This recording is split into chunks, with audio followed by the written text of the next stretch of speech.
Born into the esteemed Umayyad dynasty in Medina in 647 AD, Abd al-Malik ibn Marwan's early life was set against the backdrop of a rapidly expanding Islamic empire. His birthplace, Medina, was not just a city, but a crucible of Islamic culture and politics. In this vibrant environment, Abd al-Malik's upbringing was anything but ordinary. From a young age, he was immersed in an education befitting a future leader. The Quran played a central role in his early studies.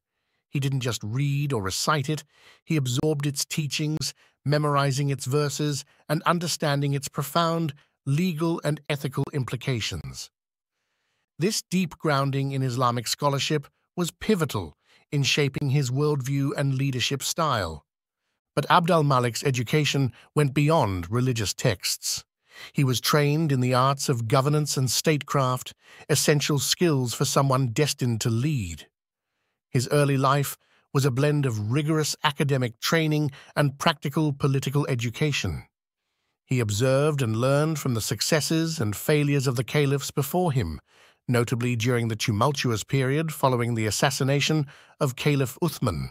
May Allah be pleased with him, a turning point in Islamic history that exposed him to the complexities of power and governance. In this period of great expansion and cultural flourishing, Abd al-Malik's education also included exposure to diverse cultures within the Islamic realm.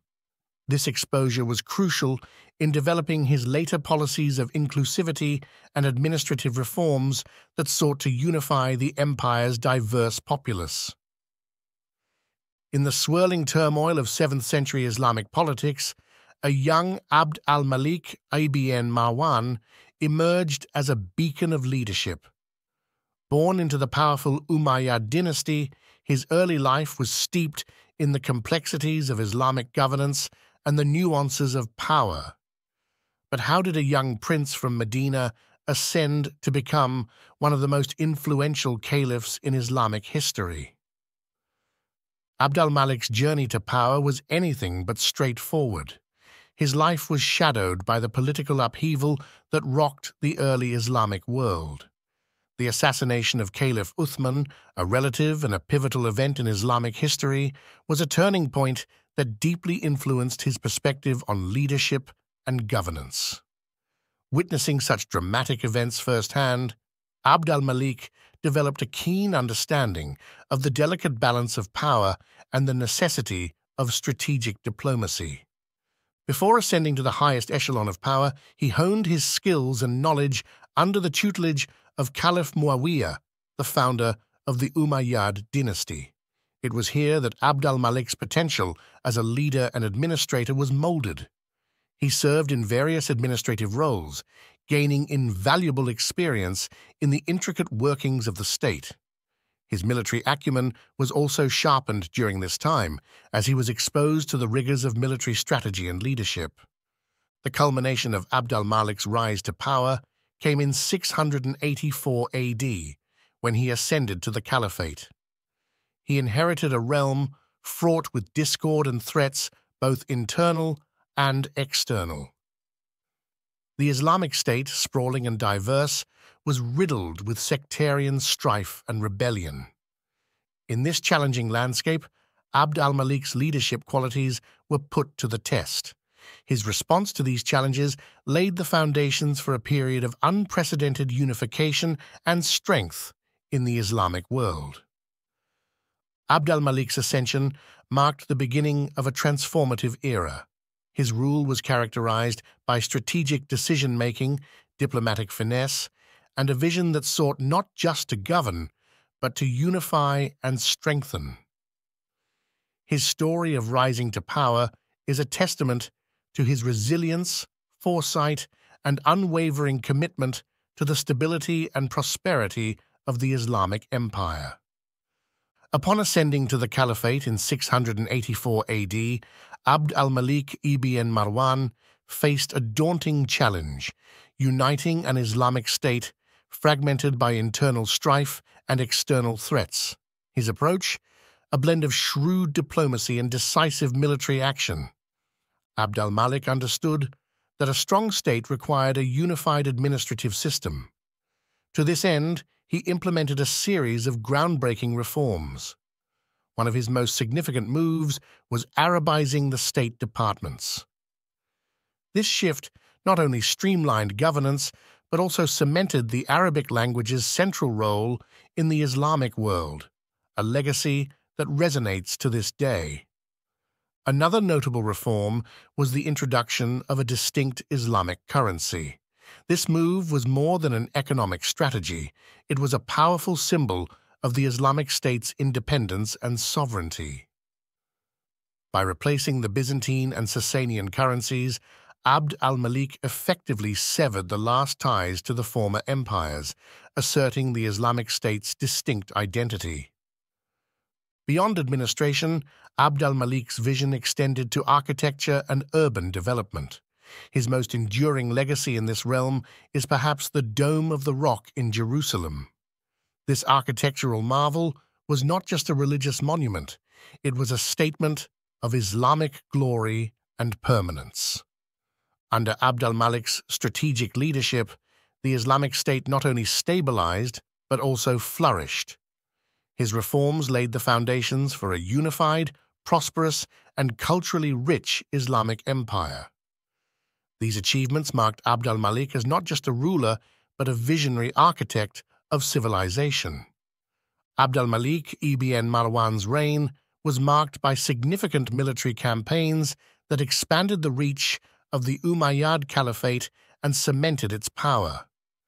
His strategic acumen and leadership were pivotal in these military endeavors. Abd al-Malik's focus initially turned towards North Africa, a region ripe for consolidation and expansion. The Maghreb, today's Morocco and Algeria, witnessed a series of campaigns under his direction. The objective was clear: to bring these distant territories under firmer Islamic rule and expand the Caliphate's influence. Through a combination of military might and strategic alliances, Abd al-Malik succeeded in extending Umayyad control over these regions, which were previously loosely governed and often rebellious. This expansion not only bolstered the Caliphate's territory, but also its economic strength, tapping into the rich trade routes of North Africa. Abd al-Malik's ambitions didn't stop at the Maghreb. He cast his eyes further east to Transoxiana, a region corresponding to modern-day Central Asia.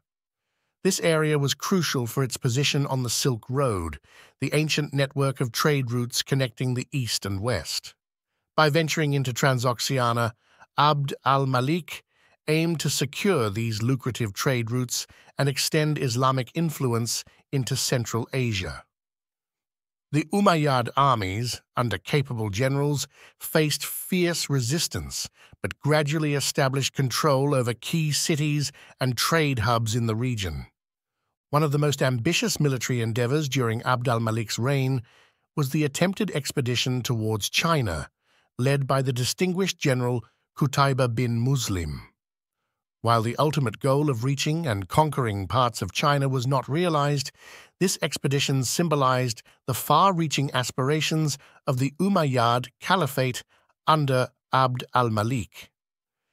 It showcased the extent of the Caliphate's ambition and its desire to spread Islamic influence far beyond the Arabian Peninsula. Abd al-Malik ibn Marwan's military campaigns significantly expanded the Umayyad Caliphate's territory, influence, and wealth.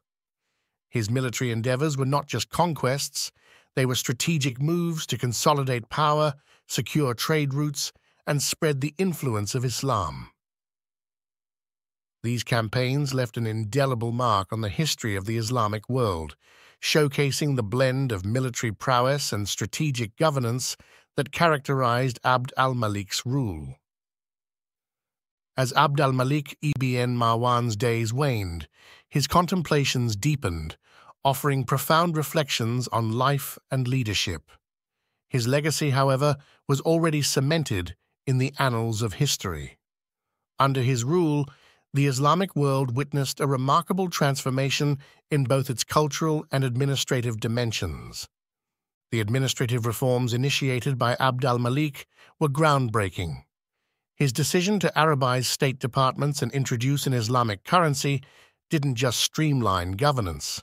It unified a diverse empire under a common language and economic system. These changes fostered a sense of shared identity and purpose among his people, transcending regional and ethnic divides. But perhaps Abd al-Malik's most visible legacy lies in his architectural achievements. The construction of the Dome of the Rock in Jerusalem stands as a testament to his vision.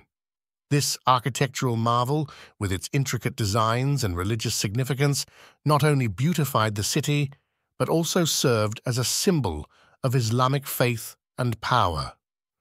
Beyond his tangible contributions, Abd al-Malik's impact on Islamic culture was profound. His reign saw the flourishing of Islamic scholarship and arts, paving the way for a golden age of knowledge and enlightenment. His efforts in consolidating and spreading the Islamic faith helped in shaping the religious, social, and political landscape of the Middle East for centuries to come. In his later years, Abd al-Malik often reflected on the transient nature of life and the vanity of worldly power. His thoughts, recorded by those around him, reveal a leader who, despite his vast conquests and achievements, remained acutely aware of life's impermanence. He mused on the folly of becoming too attached to worldly possessions and power, understanding that true legacy lies in the impact one leaves on their people and their culture.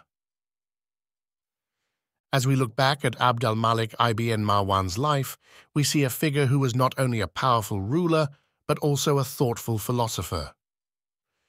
His reflections in his final days provide a window into the mind of a man who had experienced immense power and responsibility, yet remained introspective about his place in the world. His legacy, therefore, is not just in the empire he left behind, but in the wisdom he imparted, a wisdom that continues to echo through history.